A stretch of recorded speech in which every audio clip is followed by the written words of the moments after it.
जरा सोचिए, मध्य भारत की एक पहाड़ी पर पत्थर का एक बहुत बड़ा गुंबद खड़ा है। और ये कोई 100-200 साल नहीं, बल्कि पूरे 2000 साल से वक्त को मात दे रहा है। ये है सांची का महान स्तूप, बौद्ध आर्किटेक्चर का एक जीता जागता अजूबा।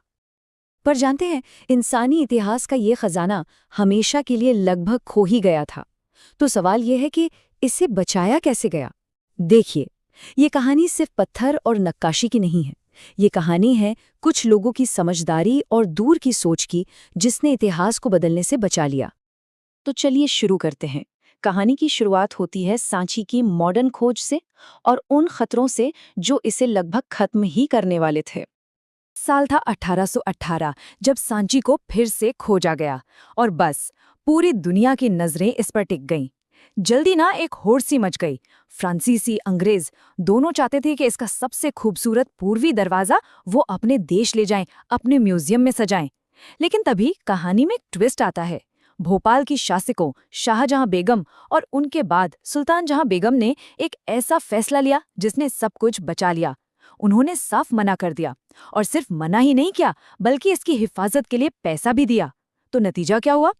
यूरोप को भेजी गई प्लास्टर की बनी हूबहू नकलें, और असली खजाना वो यहीं भारत में अपनी सही जगह पर महफूज रहा। और देखिए, इस सोच में वो अकेली नहीं थी। उस वक्त के एक आर्कियोलॉजिस्ट थे, H.H. कोल। उन्होंने भी इस लूट का जबरदस्त विरोध किया। उनके शब्द न उस दौर की एक बहुत बड़ी बहस को सामने लाते हैं कि क्या इतिहास को उसकी अपनी जगह पर जिंदा रहना चाहिए या उसे म्यूजियम की दीवारों में कैद कर देना चाहिए। बड़ा सवाल था। लेकिन सांची सिर्फ एक इमारत नहीं है, ये एक विचार है। और इस विचार को समझने के लिए हमें थोड़ा टाइम में पीछे जाना होगा, उस दौर में जब ये स्तूप बन रहा था। ये एक बहुत ही असाधारण समय था। पूरी दुनिया में जैसे एक नई सोच की लहर दौड़ गई थी। सोचिए, ईरान में ज़रथुस्त्र, चीन में कन्फ्यूशियस, ग्रीस में सुकरात और प्लेटो, और भारत में महावीर और बुद्ध। ये सारे महान चिंतक जिंदगी के बड़े बड़े रहस्यों को सुलझाने में लगे थे। उस दौर में भारत में भी विचारों का एक महामंथन चल रहा था। एक तरफ थीं सदियों पुरानी वैदिक परंपराएं, जो सामूहिक यज्ञों और रिचुअल्स पर जोर देती थीं, अच्छी फसल के लिए, अच्छी सेहत के लिए। लेकिन दूसरी तरफ बुद्ध जैसे नए थिंकर्स उभर रहे थे। वो बाहर नहीं, बल्कि इंसान के भीतर देख रहे थे। उनके सवाल बिल्कुल अलग थे। जिंदगी का असली मतलब क्या है? दुख से छुटकारा कैसे मिल सकता है? ये सोच में एक क्रांति थी। फोकस अब समाज से हटकर एक इंसान पर आ रहा था। बहुत बड़ा बदलाव था ये। और इन्हीं नए विचारों से जन्म हुआ सांची जैसे स्तूपों का। तो चलिए वापस सांची चलते हैं और इन पत्थरों में छिपी कहानियों को पढ़ने की कोशिश करते हैं। तो आखिर ये स्तूप होता क्या है?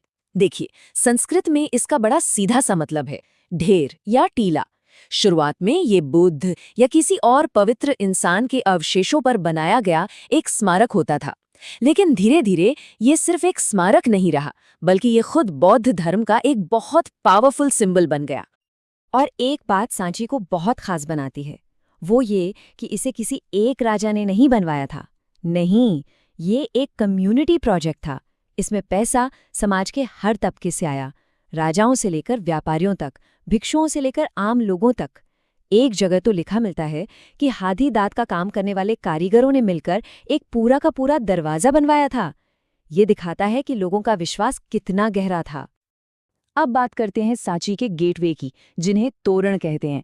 ये तोरण आप समझ लीजिए कि पत्थर से बनी एक लाइब्रेरी की तरह है। उस जमाने में जब ज्यादातर लोग पढ़ लिख नहीं सकते थे, तो ये मूर्तियां ही उनकी किताबें थीं। इन्हीं से वो जातक कथाएं और बुद्ध की जिंदगी की कहानियां सुनते और समझते थे।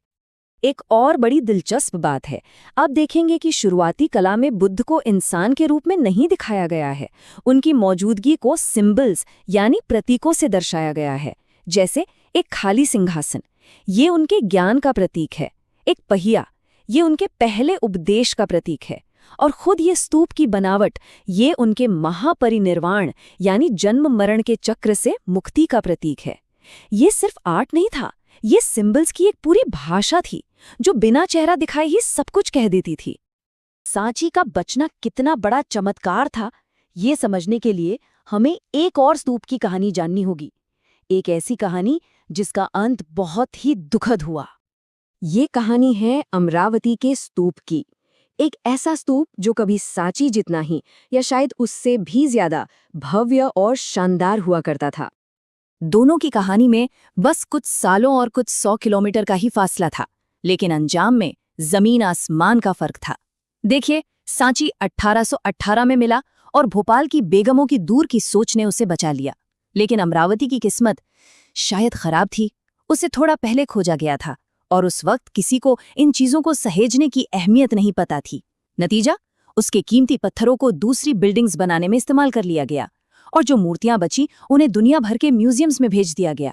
आज जहां सांची शान से खड़ा है, वहीं अमरावती बस एक वीरान टीला बनकर रह गया है, एक खोई हुई विरासत की खामोश याद। तो इस पूरी कहानी से हम क्या सीखते हैं? सांची की असली विरासत आखिर है क्या? देखिए, सांची की कहानी हमें 3 बड़ी बातें सिखाती हैं। पहली बात, ये इतिहास की एक ऐसी खिड़की है जो हमें सीधे प्राचीन भारत में झांकने का मौका देती है। दूसरी, ये इस बात का सबूत है कि जब लोग एक साथ आते हैं तो क्या कुछ नहीं कर सकते। और सबसे जरूरी बात, ये एक सबक है, एक चेतावनी है कि अपनी सांस्कृतिक विरासत को बचा कर रखना कितना ज्यादा जरूरी है। सांची की कहानी हमें वाकई सोचने पे मजबूर करती है। पत्थर का ये स्मारक हमें 2000 साल पुराने समाज की दास्तां सुनाता है और ये हमसे एक सवाल भी पूछता है। आज हम जो स्मारक बना रहे हैं, वे आने वाले कल को, भविष्य को हमारी क्या कहानी सुनाएंगे? और इस सवाल का जवाब हम सब पर निर्भर करता है।